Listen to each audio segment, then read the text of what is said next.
हम केवट है, नागपुर से आए हैं, छत्तीसगढ़ के रहने वाले हैं। महाराज जी, मेरा एक सवाल था या रामचरितमानस में या 4 वेद 6 शास्त्र 18 पुराण में कहीं भी ये लिखा है क्या कि भगवान श्री राम जब वनवास गए तो केवट को मछली पकड़ने का वरदान दिया है क्या? ना, ऐसा तो मैंने कभी नहीं सुना। नहीं सुने तो हमारे छत्तीसगढ़ में जितने भी केवट है सब लोग यही जानते हैं कि भगवान श्री राम जब वनवास गए तो केवट को मेरा नाम लेना, जय श्री राम बोलना और एक बार जाल डालना तालाब में, दूसरी बार मत डालना, ऐसा बोले थे। हमें भी यही सिखाया गया है कि राम का नाम तो राम बोल के आप जाल डालते हो तो मछली फंसती है? हाँ आता है, लेकिन लालच में जाल डबल डाल दिया तो फिर कम आता है, इसीलिए। तो किसी संत ने कहा होगा कि दिन में 1000 मछली मारते हो तो एक बार ही जाल, 100 बार जाल डालते हो तो एक बार ही जाल डाला करो, तो 100 हत्या नहीं लगेंगी, 2-4 ही लगेगी, पाप कम लगेगा। इस भाव से किसी ने बोला होगा, उसे आप लोगों ने नियमावली बना ली। राम ने ऐसा नहीं बोला। राम ने तो केवट को ये बोला है, केवट ने कहा प्रभु आपका चरणामृत दीजिए क्योंकि मैं अपने पितरों को पार लगाना चाहता हूँ। केवट ने तो राम को पार लगा के स्वयं भी अपना मन राम में लगा करके वो स्वयं भक्त हो गए बड़े। उन्होंने किसी जीव की हत्या नहीं की। हमें सब यही सिखाया गया है कि मछली पकड़ना, खाना और बेचना निषाद और केवट का काम है। हाँ, ये काम तो है, काम तो करते हैं केवट लोग, ये काम उनका है, लेकिन फिर भी कोशिश की जाए कि हम किसी जीव की हत्या क्यों करें। आपकी कथा सुन के अपना हृदय ऐसा परिवर्तन हुआ कि भगवान की कृपा से पकड़ना भी छोड़ दिए, खाना भी छोड़ दिया और बेचना भी छोड़ दिए। फिर कैसे गुजारा होता है? मिस्त्री काम करते हैं, बिल्डिंग बनाते हैं। तो पहले मछली बेच के ज़्यादा कमाते थे क्या मिस्त्री से ज़्यादा कमा रहे हो? मछली में ज़्यादा कमाते थे। कितना? 2000, 2000, 5000 रोज का। हाँ, और अब अभी वही 2-4 हजार हफ्ते का। और पहले हफ्ते का 2-4 हज़ार के रोज का? इतवार, बुधवार, शुक्रवार को 3-4 हजार रुपए हो जाते थे। मछली वाला? 3 दिन, हफ्ते में 3 दिन। हाँ। तो मछली लोग रोज नहीं खाते क्या? नहीं, रोज नहीं खाते। अच्छा, तो केवल शुक्रवार को खाते हैं? इतवार, बुधवार और शुक्रवार। क्यों ऐसा? क्या पता, लोगों ने ऐसा नियम ही बना रखे इतवार, बुधवार, शुक्रवार को खाने का। रोज नहीं खाते? सोमवार को शंकर भगवान का दिन समझते, मंगल को हनुमान जी का, बुधवार को खाते हैं, गुरुवार, शुक्रवार को, शनिवार को नहीं खाते हैं। आप कब खाते थे? आप भी सोमवार? हम साल के 365 दिन खाते थे, कभी नहीं छोड़ते थे, क्योंकि हम ज्ञान नहीं था, आपकी कथा नहीं सुनते थे। हमको ये सब यही सिखाया गया था ना कि हमारा काम पकड़ना, खाना, बेचना है, तो वही करते थे। कितने तरह की मछली होती है पानी में? हमको तो पता नहीं, आप बताओ। कई प्रकार की मछली होती है, बहुत अनगिनत मछलियों के कई प्रकार हैं। हो। अच्छा, तो बाजार में सबसे ज़्यादा कौन सी मछली बिकती है? जो सस्ती रहती है वो जल्दी बिकती है और ज़्यादा बिकती है। तो कितने रुपए किलो मछली बिकती है? मछली देख देख के 50 रुपये किलो, 100 रुपये किलो, 200 रुपये किलो, 500 रुपये किलो, 1000 रुपये किलो वाली भी मछली रहती है। तो 1000 किलो वाली कैसी होती है? वो एक लाल कलर की रहती है, जब वो काटा मारती तो तबियत खराब हो जाता है, बुखार पकड़ लेता है। फिर भी लोग उसको खाते हैं? फिर भी लोग खाते हैं, विटामिन रहता है बोलते हैं। तो वरदान नहीं दिया था। नहीं, हत्या नहीं करनी चाहिए। आप अच्छे हो गए हैं, अब बढ़िया काम करके खूब पैसा कमाओ। देखो पैसा आप अब भी कमा रहे हो। पहले आप पैसा कमाते थे ना तो मछलियों के प्राण लेकर के पैसा कमाते थे। अब आप पैसा कमाते हो ना तो आपके द्वारा किसी की जान नहीं जाती। आप क्या एक मरी हुई मछली को जीवित कर सकते हैं? नहीं कर सकते, लेकिन सैकड़ों मछली। अच्छा, मछलियों का भी तो अपना सुख होता होगा कि नहीं? मछलियों का भी अपना परिवार होता है कि नहीं? सबका रहता है। रहता है ना। उसके भी छोटे छोटे बच्चे मछली के पीछे पीछे चलते हैं। माँ आगे आगे चलती है और उसके बच्चे पीछे पीछे चलते हैं। ये सही है कि गलत है ना? देखे हैं हमने। हाँ, हमने भी देखा है कि मछली आगे आगे चलती है, उसके छोटे छोटे बच्चे पीछे पीछे चलते हैं। मतलब वहाँ भी ममता है, प्रेम है, अपनापन है। जैसे हम लोगों को दर्द होता है, हम लोग बोल पाते हैं, बता पाते हैं, लेकिन वो बोल नहीं पाती। बता, इसलिए तो आपने देखा होगा जब मछली को पानी से निकालो ना, वो अपना छोटा सा मुंह ऐसे ऐसे खोलती है, फिर बंद करती है।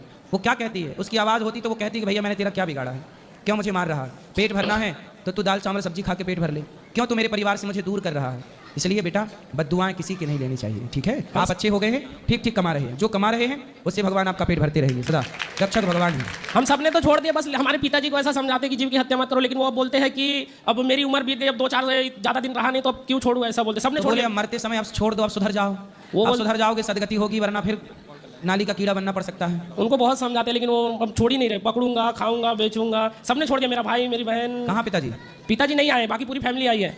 पोती पाठ भी बिठाए यहाँ पे। चलो भगवान आपको सुखी रखें। आपके पिताजी को कभी लाना, उनको समझाएंगे। हाँ, मेरे साथ में जो काम करता उसका एक सवाल था। जब भगवान माता सीता का स्वयंवर हुआ तो रावण आए थे क्या उसमें?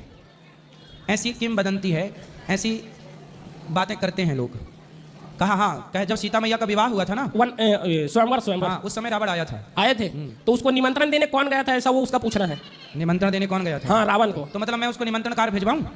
वही वाला? नहीं, उसका कहना क्या था, जब भगवान श्री माता सीता के स्वयंवर में रावण आया था। पहले के जमाने में क्या होता था, स्वयंवर के निमंत्रण तो जाते थे, पर चारों तरफ ढोल मुनादी दी जाती थी। सुनो सुनो सुनो, फलाने राजा की बेटी का फलानी तारीख को स्वयंवर है, ऐसी मुनादियां हुआ करती थी, अनाउंस हुआ करता था।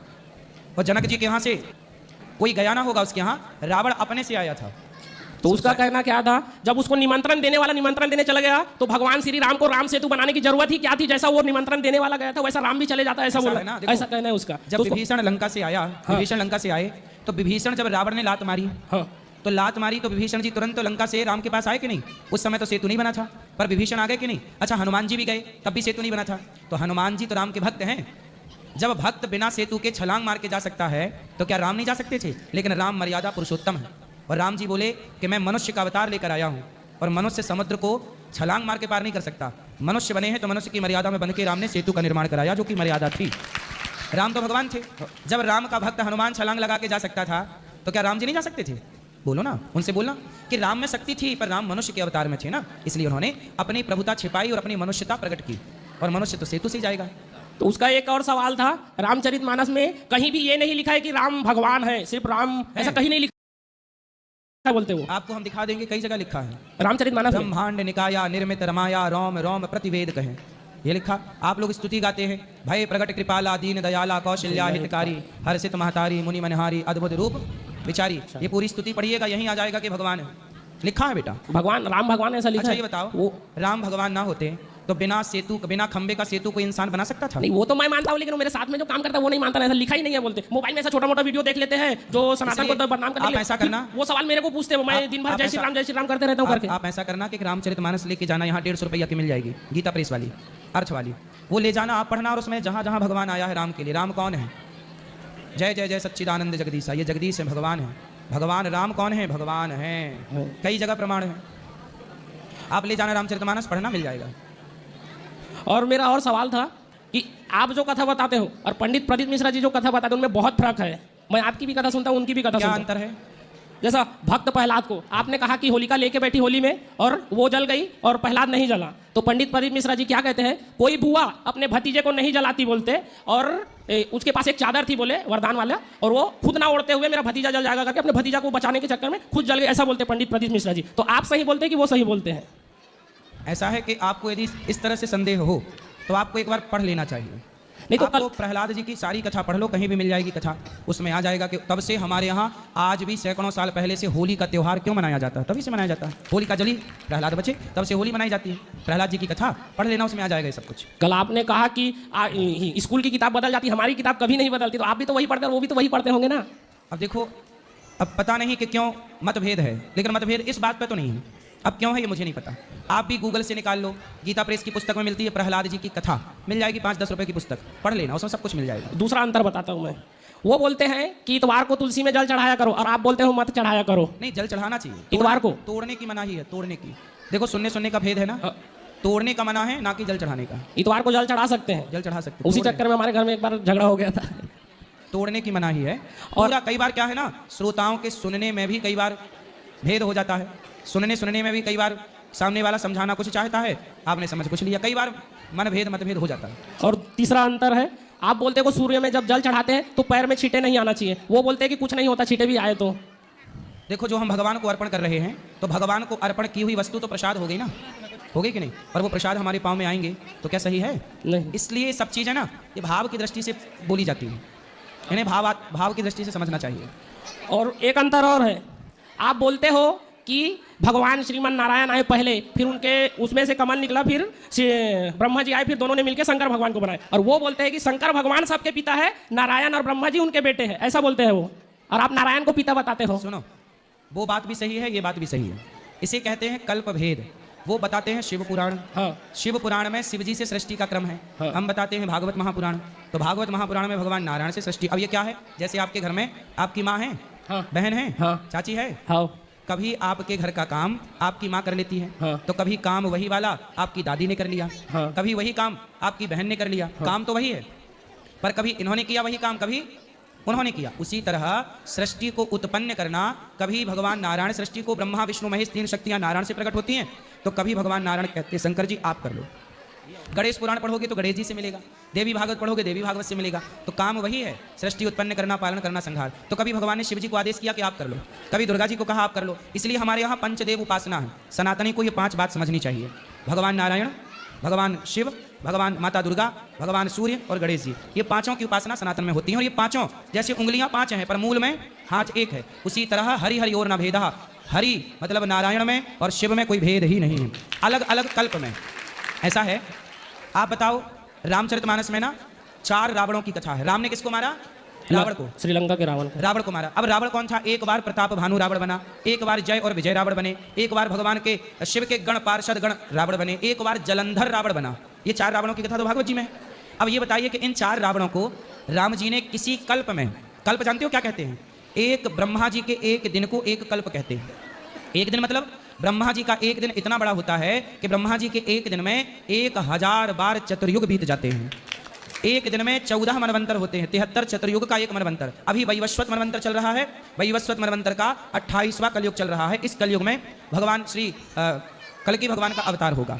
हर बार त्रेता युग आता है, जैसे ये कलयुग चल रहा है, अब कलयुग के बाद क्या आएगा? फिर सतयुग, फिर त्रेता, फिर द्वापर, जैसे संडे मंडे, फिर संडे मंडे, फिर संडे, ऐसे ही आता है। हर हफ्ते बदल जाता है कि नहीं? पर संडे तो वही है, रविवार सोमवार मंगल वही है।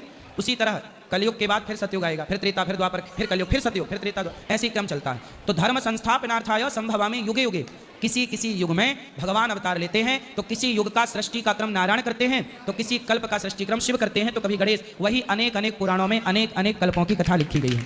ये भेद केवल इसलिए हो जाता है क्योंकि हम लोग समझते नहीं है, पढ़ते नहीं है, अध्ययन नहीं करते। एक सवाल और था, सोने की लंका कुबेर की थी या शंकर भगवान की थी? भगवान शिव ने बनाई। ये भी कहीं मिलता है। अब जैसे मैंने बताया ना कि मैंने 2 कथा सुनी थी इसके बारे सुनो में। ना, 4 रावणों की तो बात मैंने बताई। तो जब 4 रावण थे तो 4 बार लंका हुई होगी, तो कभी शिव के द्वारा प्रकट की हुई, कभी कुबेर वाली लंका, इसलिए दोनों लंकाओं का वर्णन मिलता है। मैंने 2 लंका सुना था, एक कुबेर को हरा के रावण ने कब्जा किया और माता पार्वती ने बनवाया था शिव जी को। तो शंकर भगवान पार्वती के वास्तुक में ब्राह्मण बन के आए थे, तो महल पसंद आ गया, तो दक्षिणा में महल मांग लिया, ऐसा सुना था। सही है, सही है। दोनों सही है क्या? और मैं क्या बोल रहा था महाराज जी, वो लोगों को मैंने तो छोड़ दिया जीव हत्या करना। लोगों को जब बोलता हूँ कि मत करो जीव हत्या, तो वो बोलते हैं कि भगवान राम ने भी तो जीव हत्या किया था, तो हम करेंगे तो क्या फर्क पड़ गया? ऐसा बोले भगवान राम ने तो बिना खंबे का सेतु बनाया था, बोले तुम भी बनवा लो। नहीं, वो राम जी ने 14 साल का वनवास काटा था, तुम भी काट लो। राम ने सबरी को गले लगाया, राम ने निषाद राज को गले लगाया, बोले तुम कितना गले लगा रहे हो लोगों को। नहीं, वो हिरण को मारे ना, इसलिए उन लोग जीव हत्या के बारे में मानते नहीं। डॉक्टर चूहे को मारते हैं कि नहीं? एक्सपेरिमेंट के टाइम डॉक्टर, जब कोई डॉक्टर बनता है तो अपनी विद्या का एक्सपेरिमेंट कहाँ करता है? जानवरों पर, चूहे पर, बंदर पर। उसी तरह पहले राजाओं को शेर को मारना जरूरी था। शेर को मार के लाते थे, तब समाज का विश्वास जीतते थे। लोग कहते वाह हमारे राजा ने शेर को मार दिया, मतलब बलवान है। ये उस जमाने की शिक्षा का एक हिस्सा था। हिरण को मार दिया मतलब हमारा राजा निशानेबाज है। जैसे डॉक्टर, क्या बिना चूहे को मारे कोई डॉक्टर बन सकता है? तो राम जी राजा हैं और राजा के लिए कुछ कुछ चीज़ों की छूट होती है। जैसे प्रधानमंत्री हैं, यहाँ प्रधानमंत्री आएंगे तो प्रधानमंत्री की व्यवस्था अलग होगी, और सरपंच आएगा तो सरपंच की व्यवस्था, सबकी व्यवस्था क्या प्रधानमंत्री जैसी हो सकती है?